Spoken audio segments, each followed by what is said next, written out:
Dumaan sa malaking pagbabago ang 2026 Lexus IS 350, isang makabagong refresh na may halong lungkot at saya, ngunit talagang kamangha-mangha. Nakakalungkot pero wala na ang IS 300 turbocharged 4-cylinder na lang at matindi ang kompetisyon. Namamayani ang mga brand tulad ng BMW at B48 sa larangang iyon gamit ang turbocharged na 4-cylinder na makina. Sa kasamaang palad, ang IS 500 ay nawala na rin dahil sa mga regulasyon at mga alalahanin sa mataas na konsumo ng gasolina. Nakakalungkot, karamihan sa mga tao ay may ayaman pero kuripot at hindi talaga makakuha ng sapat na pera para gastusin sa bagong Lexus IS 500, kaya kinansela na nila yon. Pero may isa pang sorpresa ang Lexus. Ang tinutukoy dito ay ang 3.5-liter V6 na makina na dating meron ng ES pero wala na para sa 2026. Balikan natin ang 2021. Ang RX 350 ay meron ding napakagandang makinang yon pero nawala na rin at pinalitan ng 2.4 litro na Turbo 4. Tama yan, ang 2026 Lexus IS 350 ay merong isang bagay na halos wala sa mga kakumpetensya nito. Isang naturally aspirated na V6 na makina at isa pa na talagang sobrang maaasahan. Gusto kong ipaliwanag sa inyo ang ilang gastos sa pagmamay-ari, ilang detalye at ilang feedback. Ano ang aasahan mo sa pagmamay-ari ng mga sasakyang ito sa loob ng 5 o 10 taon? Kung bibili ka ng luxury na kotse, isaalang-alang ang Lexus IS 350. Maikli ang buhay para sa boring na kotse. Nasubukan ko na ang maraming modelo ng Lexus sa mga taon at palagi ng ungguna ang IS 350. Bakit? Dahil maasahan ito. Simple lang ito, compact luxury sedan na napanatili ang dating ganda. Oo, NA engine, torque converter, automatic transmission at 8-speed pa rin. Kung pipiliin mo man ang rear wheel o all-wheel drive, 6-speed automatic transmission agad ang makukuha mo. Walang CVT dito. Lumang torque converter auto at NAV6 at hindi basta NAV6 isipin mo pa ang Acura. Halos lahat ay nagpaalam na sa segment na ito at wala na rin ganitong makina, maliban sa Lexus. Nakakalungkot pero dito napapunta ang merkado. Habang karamihan ay nagdadala ng hybrid, electric o turbocharged na 3 at 4-cylinder engines, hindi pa rin ito gusto sa luxury car segment. Yung mga tao lang na gusto ng simple at di luxury na araw-araw na sasakyan ang naghahanap ng ganong drivetrain. Yung mahilig sa luxury, gusto nila performance, magandang tunog at tibay. Itong 3.5 litro na V6 all-aluminum engine ay may forged internals at kayang maglabas ng 311 horsepower at 280 pound-feet ng torque. Ginagawa nitong mabilis, masigla at talagang maganda ang tunog. Ngayon, ang kagandahan dito ay ang performance numbers. 0 to 60 sa loob ng 5.5 segundo, limitado sa mga 100 at 40 milya kada oras. Halos kapantay lang ito ng karamihan sa mga katunggali nito. Oo, ang BMW B58 ay mas malakas, pero ito ay mas malakas ng kaunti sa base trim na B48, kaya nasa gitna lang talaga. At marami ang nagsasabi ng IS 350 ay medyo kulang pa. Para sa mga tunay na mahilig at matitinding karewista ng kotse, tinitingnan nila ang IS 350 bilang parang kapitbahay na mabait, sobrang palakaibigan, hindi mayabang, pero sa totoo lang, hindi nakakatakot. Pero malayo ito sa katotohanan dahil kahit maraming luxury car owners ang nag-aalala sa 3 taon, hindi natatakot ang Lexus. Isa ito sa mga kotse na pwedeng gamitin ng matagal. Ibabahagi ko rin kung ilang taon tatagal ang mga sasakyang ito. Pero bago natin gawin yan, tatalakayin muna natin ang mas maraming detalye, ang gastos ng pagmamay-ari at kung magkano ang aasahan mong babayaran para sa isa sa mga sasakyang ito na bago. Ang 2 GR-FKS na siyang makikita sa bagong-bagong 26 Lexus IS. Sa sarili kong opinyon, matapos ko itong imaneho, natutugunan nito lahat ng inaasahan mo sa isang sasakyan. Mayroon silang dual overhead cam, dual variable valve timing systems at gawa lahat sa aluminium. Meron din silang sobrang pinahusay na cooling system para makatulong sa pangkalahatang tibay ng makina. Maganda ang weight distribution nila kaya mas maganda ang handling. Kamangha-mangha ang mga sasakyang ito, higit pa sa nakasulat. Nakapagmaneho na ako ng mga ito at napakaganda. Gamit ang cast iron line blocks, forged connecting rods at kahangahangan internal parts. Pero ang D4S system ang namumukotangi. Ilan lang sa ibang luxury car brands ang tulad ng Lexus IS na gumagamit ng parehong port at direct fuel injection. Alam ng lahat na ang direct fuel injection ay tumutulong sa tamang sukat ng gasolina, mas maganda ang tipid at mas mabilis ang throttle response. Pero sa kasamaang palad, ang direct fuel injection ay nagdadagdag din ng carbon fouling at nagdudulot ng mga issue sa pagmamaneho. Pag umabot ng 40, 50, 60,000 milya ang odometer, kailangan mo nang isipin ang walnut blasting o maintenance ng intake valves dahil sa carbon buildup. Pero hulaan mo kung ano. Ang D4S system ay may port fuel injection na nagpapapasok ng gasolina sa likod ng intake valves para linisin ito at kamakailan ay in-upgrade na rin ito ng BMW sa B58. Kaya karamihan ng luxury car makers parang balewala lang, habol lang nila ang pinakamagagandang numero. Para sa kanila, simple na ang 4 o 5 timing chain, turbocharged na makina, 2 o 3 turbo at maraming teknolohiya at malalaking screen. Oo, magaganda ang mga tampok na yan sa luxury car segment, pero ang Lexus IS ay may tibay sa makina, fuel system at transmission. Nandyan na lahat yan, nakabalot sa isang maayos at maliit na pakete. Kaya ayon sa ilang pag-aaral, ayon kay Edmunds, napag-alaman ang kabuang gastos ng pagmamay-ari ng isang brand new na Lexus IS.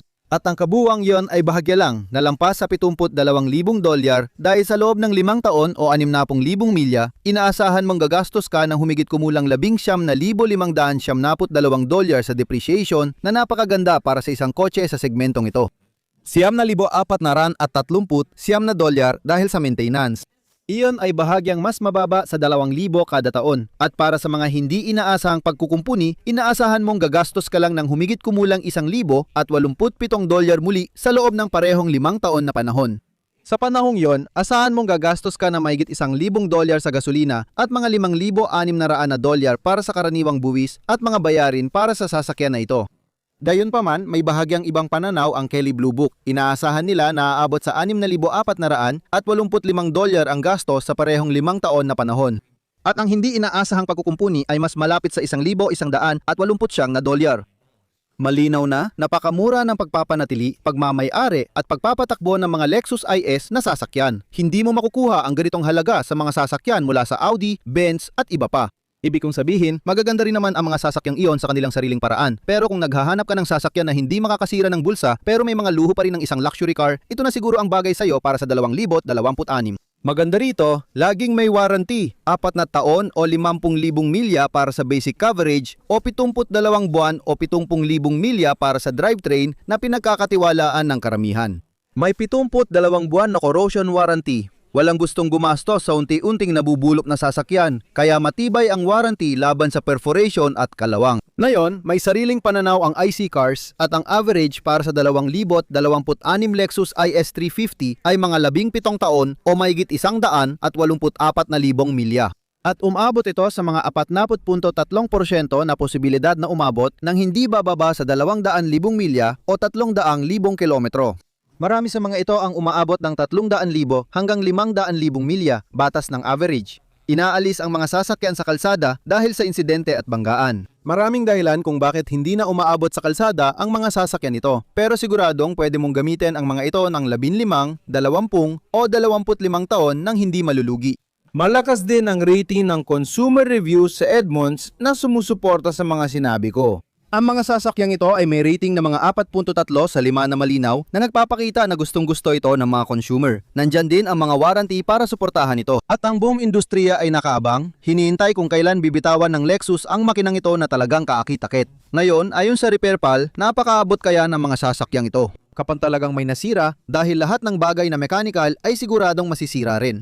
Pero ayon sa kanilang buwad ng ilang karaniwang gasto sa pagkasira, mga $185 lang ang stabilizer link. Samantalang sa karanasan ko, para sa maraming German na kotse, umaabot ito ng $7 o $800. $420 para sa pagpapalit ng spark plug. Para sa isang modernong Audi at karamihan sa mga iyon ay aabot ng 1,200 hanggang 1,500 ang gastos. $1,240 para sa fuel pressure sensor. Kung subukan mo yan sa modernong V8 na BMW, aabot sa $4,000 at tumigit kumulang $2,400 para sa exhaust manifold ang gastos. Ngayon patuloy na tumataas ang presyo. Na-engine ito kaya diretso ang exhaust manifold mula makina papuntang catalytic converter. Marami ng kotse ngayon ang may turbo, kaya mas marami kang kailangang asikasuhin na linya at kagamitan. Dahil dito, mas mataas ang gasto sa paggawa kaysa sa mga kakumpetensya. Kaya umabot sa $4,000 hanggang $6,000 ang halaga niyan sa ilang direktang karibal nito.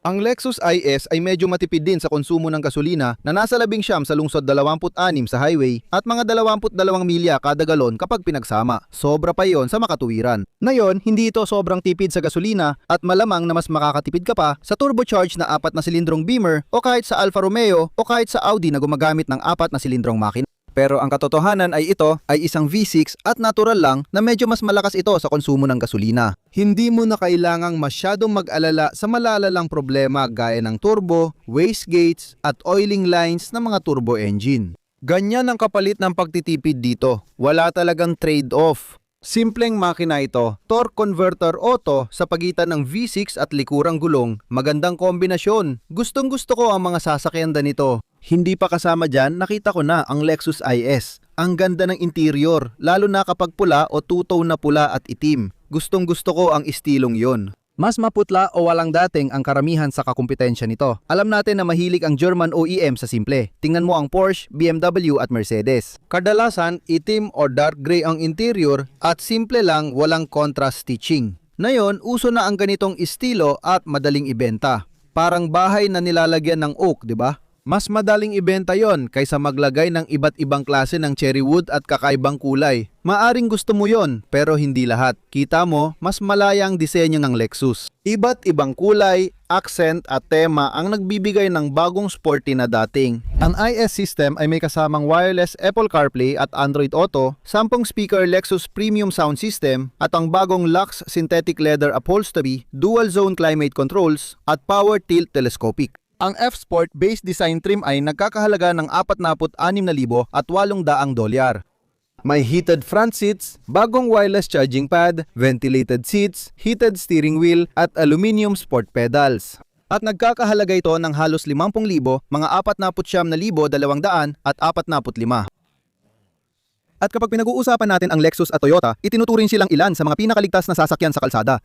Ang Traffic Jam Assist, Panoramic View Monitor at F-Sport Handling Package ay may Adaptive Variable Suspension at Torsen Limited Slip Rear Differential. Kaya magandang handling at parang nakadikit sa riles ang takbo. Parang modernong BMW ang pakiramdam nito. Ngayon, walang magsasabi na ang Lexus IS ay direktang makakalaban ng M340i. Hindi talaga ganoon ang kaso. Mas maganda ang handling system ng BMW. Mas malakas din ang B58. May lamang itong mga 70 o 80 horsepower. Ginawa ito para sa mahilig magmaneho. Pero gaano ka kadalas magkarera? Depende sa gusto mo, ang Lexus IS, base sa nakita ko, ay may lahat. Magandang performance sa tuwid na daan. Gaano kabilis yon? Makukuha mo ang 0 to 60 at quarter mile na oras na halos kapantay ng mga high-performance models tulad ng S-Streams ng Audi at Mercedes 43 Series C at E-Class. Halos pantay lang talaga. Ngayon, mas mataas ang torque ng mga turbocharged na makina kaya kulang dito ang IS350 mahina ito sa torque at kailangan paanda rin sa mas mataas na RPM. Pero yon ang kagandahan niya, ang ganda ng tunog. Dahil sa magandang tunog ng tambutso, nagustuhan ko ito. Para sa akin, nakakakit talaga ito dahil kung ikukumpara mo sa mga direktang kakompetensya nila tulad ng mga BMW, Audi at Benz na gumagamit ng turbo engine, halos wala ka nang maririnig na tunog mula sa tambutso. Nagdadagdag ito ng konting tunog ng tambutso dahil walang turbo na humaharang. Para sa akin, isa ito sa mga sasakyang dapat kunin habang available pa dahil hindi ito magtatagal sa merkado. Ipinaklita ng Lexus na tinanggal na nila ang ES at RX na may V6. Wala na ang lahat ng modelong 3.5 V6 maliban sa IS. Tinanggal na ng IS ang 4-cylinder at V8. Mukhang bilang na ang araw ng mga ito. Baka ito na ang tamang panahon kumuha habang may pagkakataon pa.